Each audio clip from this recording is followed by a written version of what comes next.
안녕하세요. 오늘 제가 좀 읽어드릴 것은 여러분들이 물론 다 잘 아시겠지만 우리나라에서도 패트리엇 미사일도 빼가고 또 사드도 빼갔어요. 그 사드는 잘 빼간 거예요. 우리의 국가 보안과는 상관이 아무것도 없는 거예요. 중국을 견제하기 위해서 강제로 갖다가 들이밀어 놓고 그리고 스스로 빼갔어요. 너무 잘 된 일이에요. 우리나라는 이미 국력이 굉장히 강해져 있는 나라이고 또 우리가 스스로 지킬 수 있는 그런 미사일 방어 체제를 구축을 해야 된다고 저는 생각을 해요. 미군이 와 있으므로 오히려 더 위험해졌고 제가 생각할 때는 이게 3차 대전으로 어떻게 퍼져나가는지는 저도 모르겠어요. 하지만 3차 대전으로 번져나갈 확률이 굉장히 높아요. 점성학적으로도 그렇고 그래서 패트리엇 시스템에 잠깐 말씀을 좀 드릴 건데 패트리엇 한 개 배럴이가 그러니까 완전한 방공 시스템 가격이 1조 원이 넘는 수준이래요. 1조 원. 10억 달러 이상.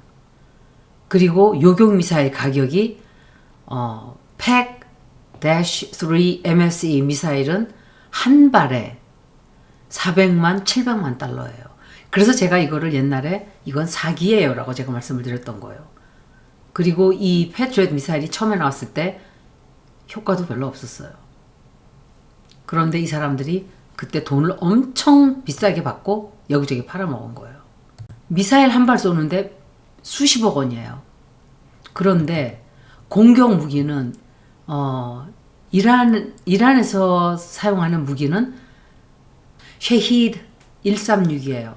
이 드론의 가격이 2만 내지 3만, 5만 달러예요. 2만 내지 5만 달러인데 드론 한 대에 3만 달러로 치고 이를 막는 요격 미사일은 500만 달러예요. 100배 이상의 비용 가치가 나오는 거예요. 미국은 종전 이후, 냉전 이후에 무기를 만들었던 나라이기 때문에 주로 디스플레이용이 많았다 그래요. 현대 시스템, 현대 현실 상황에 맞게 그만큼 발전을 하지 못한 거예요. 돈을 쏟아붓는 것만큼. 전쟁하면서 무기 팔아먹고 그리고 무기를 거기다 갖다가 무기들을 거기다 다 쏟아붓고 또 새로 만들고 그렇지만 지금은 어떻게 무기를 만들 건데요. 그리고 미사일로 방어하는 것 자체가 그것 자체가 완전하지가 않은 거예요. 그래서 제가 이 패트리엇 미사일 처음 나왔을 때 whatreallyhappened.com에서 그걸 이미 읽었었어요. 제가 그 내용을. 이 미사일은 사기다. 효과적이지도 않고 효력도 없다. 그래서 시험 환경을 했을 때 80 내지 90, 실제 전투에서는 40 내지 80%밖에 효력이 없다 그래요. 그런데 실제 전쟁에서 여러 미사일이 동시에 발사되고 또 드론 공격이 있고 속여먹는 어떤 기만하는 어떤 물체를 쏘기 때문에 복합 공격이 이루어지기 때문에 그렇게 잘 착착 맞지를 않는다고 해요. 우리나라 것은 96%가 맞았다 그래요. 굉장히 높은 거예요. 가격은 훨씬 싸고 비용이 굉장히 더 효율이 좋다 그러나 비용으로 치면 굉장히 더 싼 거죠. 오래전부터 이 견고한 과학자가 있었다 그래요. MIT 물리학자인데 제가 이 사람 유튜브 방송을 봤어요. 며칠 전에. 이분이 그분이었네요. 제가 이거를 내용을 읽어볼 시간이 없어요. 티어도어 포스톨이에요. 이분이 얘기를 하는 거 제가 들었어요. 굉장히 똑똑한 분이에요.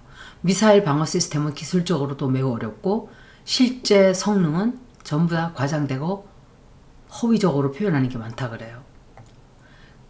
군사 전문가들은 이걸 가지고 논쟁을 하고 있지만 저는 그분 방송을 듣고 그분이 정말 정확하게 얘기하고 있다고 생각을 했어요.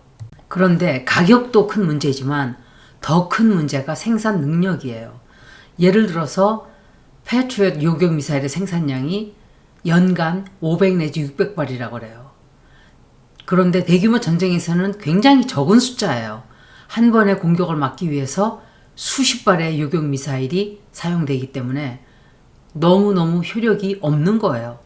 그래서 점점 효력이 떨어진대요. 쏘면 쏠수록. 그런데 드론은 엄청난 속도로 생산이 되죠. 이란이 제가 듣기로 공격 드론 공격을 할 수 있는 드론을 1년 6개월치를 가지고 있다고 들었어요.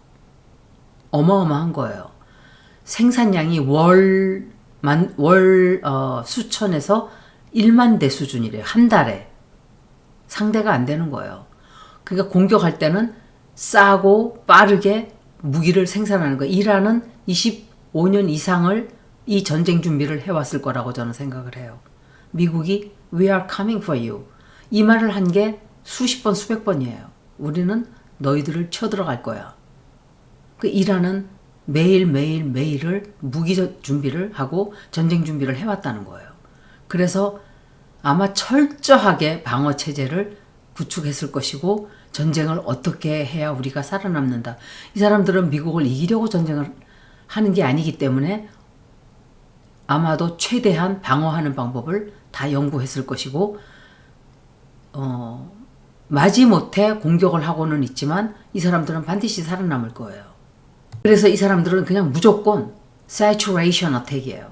그냥 무작정 막 쏘아붙는 수십 대에서 수백 대를 마구 보내서 여기저기 방공 시스템 다 망가뜨리고 항공모함도 드론이 격추가 아니라 떨어뜨렸다 그래요. 그런데 왜 항공모함이라는 것이 조금만 상처가 나도 작동을 못하는 거예요.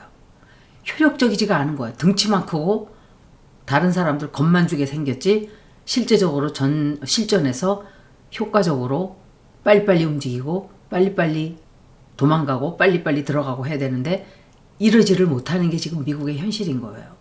그래서 우리나라는 벌써 이미 한화나 LG나 이런 데서 아마 그렇게 만들었던 걸로 저는 생각을 해요. 레이저 무기를 만들고 있다 그래요, 지금. 그런데 이스라엘이 지금 개발하고 있는 게 아이언빔이라 그래요. 이 시스템은 드론을 레이저로 격추를 한대요. 그런데 레이저의 가장 큰 장점이 비용이라 그래요. 미사일 요격 비용이 몇백만 달러면은 레이저는 수달러, 몇 달러 수준으로 맞출 수 있다는 거예요. 몇만 원 수준인 거예요. 전쟁 방법을 완전히 바꿔놓고 전쟁하는 방법이 완전히 바뀌게 돼요. 그러면 미국같이 덩치만 큰 나라는 앞으로 그래서 제가 지난 몇십 년간 20, 30년간 미국은 이제 마지막 길로 가고 있다라고 저는 얘기를 했었어요. 그냥 여기 살다 보면 다 보이는 거예요. 그런 것들이. 지금 전쟁은 옛날의 방법과는 전혀 다르죠. 옛날에는 직접 몸으로 육탄전으로 했었고 돌을 날리고 뜨거운 물을 쏟아붓고 했다면 그 다음에는 미국처럼 큰 무기들 그리고 사이즈 그리고 겁을 주는 위화감을 주는 그런 무기로 들이밀었다면 지금은 빠른 특히 천왕성이 쌍둥이 자리에 들어가 있기 때문에 앞으로는 더 테크놀로지로 만들어지는 싸고 효력이 좋은 효과가 좋은 무기들이 더 크게 쓰이게 될 거예요. 누가 더 많은 무기를 싸게 생산하는가가 관점이 될 거예요. 그래서 인해 전술을 하듯이 무기 성능보다는 생산 능력 그리고 싼 것으로 많이 만들어서 포화, saturation, 어택을 하는 게 더 효과적이라고 사람들은 전문가들이 그렇게 말을 하고 있다 그래요. 그런데 군사 전문가들이 더 두려워하는 시나리오가 바로 방공 시스템이 포화 공격에 얼마나 취약한가 하는 거예요. 포화 공격이라는 것은 수십 개, 수백 개의 무기를 동시에 발사해서 방어 시스템을 압도하는 전략인데 현대 방공 시스템은 레이더나 통제 컴퓨터나 유격 미사일 등으로 방어를 하는데 이 시스템은 정교하기는 하지만 한 번에 처리할 수 있는 목표 수가 한계가 있어요. 그래서 예를 들어서 한 방공 시스템이 동시에 20개의 목표를 처리할 수 있다고 가정하고 그런데 드론이 만약에 200개, 300개를 한꺼번에 보내게 되면 나머지는 다 통과되는 거예요. 그러면 아무것도 일부는 막지만 거의 다 뚫고 지나가겠죠.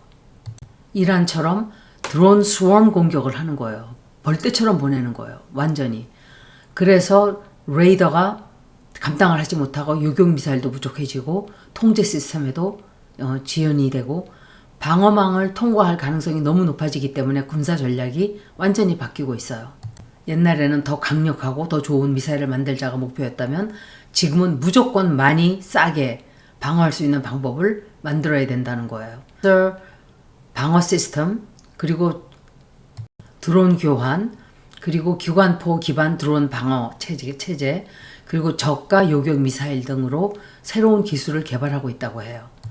공격 무기는 싸고 빠르게 생산되고 많이 또 만들어내고 또 대량 공격이 가능하지만 방어 체제는 비싸고 생산 속도도 느리고 재고가 너무 빠르게 줄어들어요. 그래서 제가 얼마 전에 미국은 무기가 없어요 라고 말씀을 드렸었어요.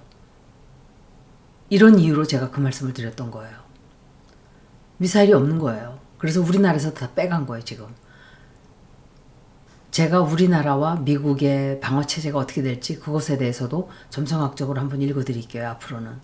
생각만큼 그렇게 미국이 이란을 쳐들어가서 이란의 레짐 체인지를 베네수엘라처럼 할 수 있다고 생각을 한 것이 큰 오산이고 착각이었던 거예요. 지금 트럼프가 제러드 쿠시너와 스티브 위카프를 탓하고 있다고 해요. 그들이 나에게 하라고 시켰다, 부추겼다. 지도자가 할 태도가 아니에요. 마지막 결정은 자신이 하는 거예요. 제가 정말 걱정하는 것은 보병부대가 들어가는 거예요. 이미 제가 듣기로 해병대가 이미 들어갔다고 해요. 제가 점성학적으로 그것도 계속 업데이트해서 읽어드릴게요. 여기까지 잠깐 이스라엘의 요격 시스템과 드론 이런 것에 대해서 말씀을 드렸습니다. 고맙습니다.